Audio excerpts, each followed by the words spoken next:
Hello good morning guys everyone. हेर्नुहोस् आज चाहिँ म फार्ममा छु। यो चल्ला 34 दिनको भएको छ। लगभग 1 किलो 950 ग्रामको एभरेजमा छ। अब जाम खोल्नु छ, डङ्की जान्छ। शाखा दावाले गर्दा बन्द छ अहिले।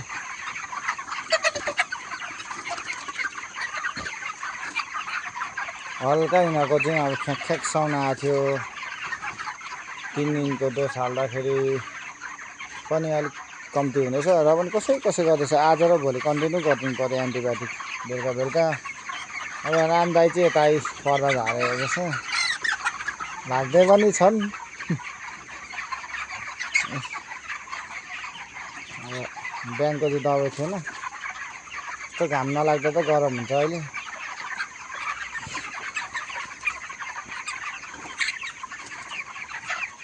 त्यही छ गाइस। अब फिड ड्रपहरू छैन, लुज ड्रप छैन। फिड इन्टेक चाहिँ दिउँसो चाहिँ गर्नु सक्दैन, अलिक कम्ती गर्छ इन्टेक। बेलुका चाहिँ मजाले इन्टेक गर्छ फिडहरू। अब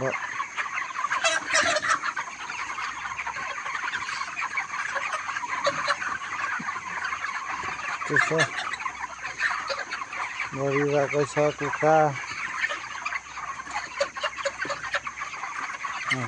4वटा स्टक यति छ। यो स्टक पनि भोलि पर्सिसम्म झनै खतम हुन्छ। हिजो आएको चारो स्टकमा छ।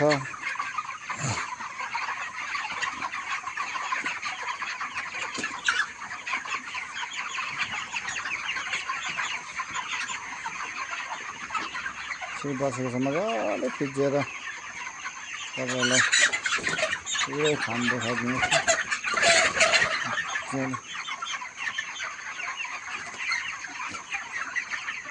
बेसी छैन यसमा, 2000 मात्रै छ। 2000 चिक्स छ हालेको। त्यसमा मर्यो अलिअलि, मर्दाखेरि यहाँ लगभग 1900 लगभग होला।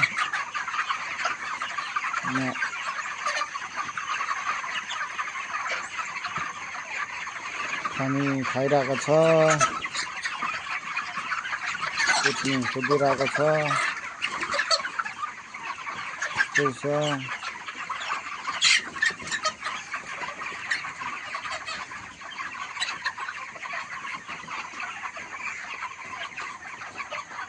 सबै ठिकै छ, तर हल्का यो चाहिँ साउन्ड चाहिँ ख्याक गर्ने कसैले चाहिँ गर्दा चाहिँ अलिकति एन्टिबायोटिक चलाउनु पऱ्यो क्या। र पर्ने पनि थिएन, स्प्रे गर्दा नि अलिक ठिक भएन र चाहिँ मजाले एन्टिबायोटिकै दिनु पऱ्यो भनेर चाहिँ एन्टिबायोटिक चलाएको हिजोसम्म 3 दिन भइगयो। 3 दिनमा पनि कसैले नखाएर होला, हल्का कता ख्याक गर्दैछ कसै। अब भोलिसम्म कन्टिन्यू गरेर 5 दिनको डोज कम्प्लिट गरिदिन्छु, त्यहाँबाट छापछुप दबाई रोकिदिन्छु। त्यसो गर्दाखेरि चाहिँ अब ओजन आइहाल्छ। दिनले चाहिँ अलिक साथ दिनुपर्छ। दिन चाहिँ बेसी घाम लाग्यो भने चाहिँ ओजन आउनु साह्रै छ। दिन चाहिँ अलिक अब शीतल खाले भयो भने, चारो मजाले खायो भने 2 दिनमा माथि पुगिहाल्छ ओजन। बेसी टाइम लाग्नु पर्दैन। अब यो टक्कै ओजन आउने बेला भएको कुखुरा हो, ओजन आइहाल्छ।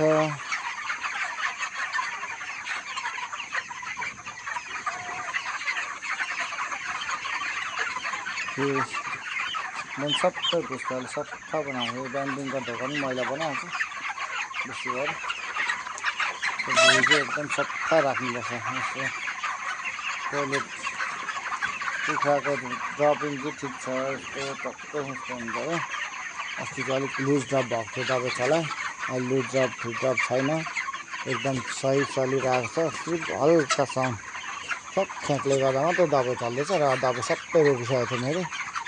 अब यो भोलिसम्म चलाएर ओजन अब के कसो हुन्छ होइन, अलिक पछाडि ओजन भयो भने चाहिँ अलिकति अब दबाई चलाउनु करै लाग्छ। र अब ओजन सही गइरहेछ भने पर्दैन गाइस। त्यही 50 ग्रामहरू ओजन ब्याक भयो भने त त्यो त आइहाल्छ। 100 ग्रामदेखिको चाहिँ अब 200 ग्रामहरू छ भने चाहिँ कभर गर्नुको लागि चाहिँ दबाई चलाउनै पर्छ। दबाई चाहिँ त्यस्तो जरुरत पर्दैन दबाईको। हुन्छ गाइस, आजलाई यति नै। तपाईँको माझमा भिडियो यति नै लाउनु गइरहेछु। धन्यवाद।